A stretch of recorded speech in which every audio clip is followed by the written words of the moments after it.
সুপ্রিয় দর্শক মন্ডলী, আজকে আমি চলে এসেছি পদ্মা নদীর পাড়ে। আমার পিছনে দেখতে পাচ্ছেন বিশাল পদ্মা নদী এবং আমার ডান হাতে রয়েছে ঐতিহ্যবাহী হার্ডিং ব্রিজ এবং আমার বাম হাতে আপনারা দেখতে পাচ্ছেন লালন শাহ সেতু এবং ঠিক তার পিছনে দেখতে পাচ্ছেন একটা বাংলাদেশের অনেক ভাইরাল একটি জায়গা এবং এটা বাংলাদেশের মধ্যে প্রথম পারমাণবিক বিদ্যুৎ কেন্দ্র, রূপপুর পারমাণবিক বিদ্যুৎ কেন্দ্র, যেটা বাংলাদেশ এবং রাশিয়া যৌথভাবে মিলে তৈরি করছে। এখানে প্রচুর রাশিয়ান কাজ করে এবং সাথে সাথে বাংলাদেশি অনেক শ্রমিক সেখানে কাজ করে জীবিকা নির্বাহ করে। এবং আপনাদের যেটা বলছিলাম, এই হার্ডিং ব্রিজটা কিন্তু ব্রিটিশ আমলের হার্ডিং ব্রিজ এবং ওই পারে কিন্তু পাবনা জেলা এবং আমি এখন দাঁড়িয়ে আছি এটা কুষ্টিয়া জেলা।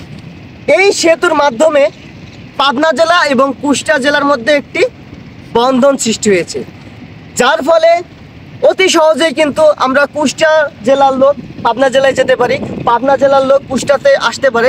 এটা অনেক একটি ভালো সম্পর্ক আমাদের মধ্যে তৈরি করেছে, যার ফলে আমরা প্রতিনিয়ত দুই জেলার মানুষের মধ্যে কিন্তু দেখা সাক্ষাৎ, যাওয়া আসা অনেক সহজে দ্রুত করতে পারি। আপনারা দেখতে পাচ্ছেন এখন শীতের মৌসুম, পদ্মা নদীতে কিন্তু পানি শুকিয়ে গেছে। আমি যেখানে দাঁড়িয়ে আছি এখানে কিন্তু বর্ষাকালে কিন্তু থই থই পানি থাকে। এখন দেখতেই পাচ্ছেন চর বালি চারিদিকে, আপনাদেরকে দূরে একটু দেখাই, চারিদিকে কিন্তু বালি জমে গেছে, বালি পড়ে গেছে, পানি শুকিয়ে গেছে। ঠিক আমার হাতের ডান পাশে একই অবস্থা, ওইদিকেও কিন্তু চর পড়ে গেছে, বালি হয়ে গেছে, পানি নেই। দেখতে পাচ্ছেন নদীর বিশাল একটা জায়গা জুড়ে চর এবং কিছু কিছু জায়গায় জায়গায় পানি দেখতে পাচ্ছেন। এবং এই নদীতে কিন্তু জেলেরা ইলিশ মাছ ধরে, শুধু ইলিশ না, বিভিন্ন ধরনের নদীর মাছ এখানে পাওয়া যায়। এই নদী থেকেই মাছ ধরে কিন্তু অনেক জেলে তাদের জীবিকা নির্বাহ করে। আসলে ব্রিটিশ আমলে কিন্তু এই হার্ডিং ব্রিজটি তৈরি করা হয়েছিল। এটার বয়স কিন্তু প্রায় 20 বছরের কাছাকাছি হয়ে গেছে।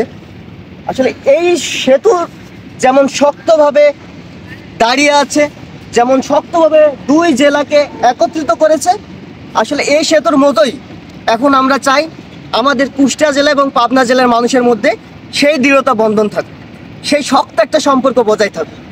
আমার ক্যামেরাম্যান আছে বাঁধনকে অসংখ্য ধন্যবাদ আমাকে এই ভিডিওটি তৈরি করার জন্য, সাহায্য করার জন্য। আর অন্য একদিন নতুন কোনো জায়গায় নতুন কোনো কিছু আপনাদেরকে দেখাবো।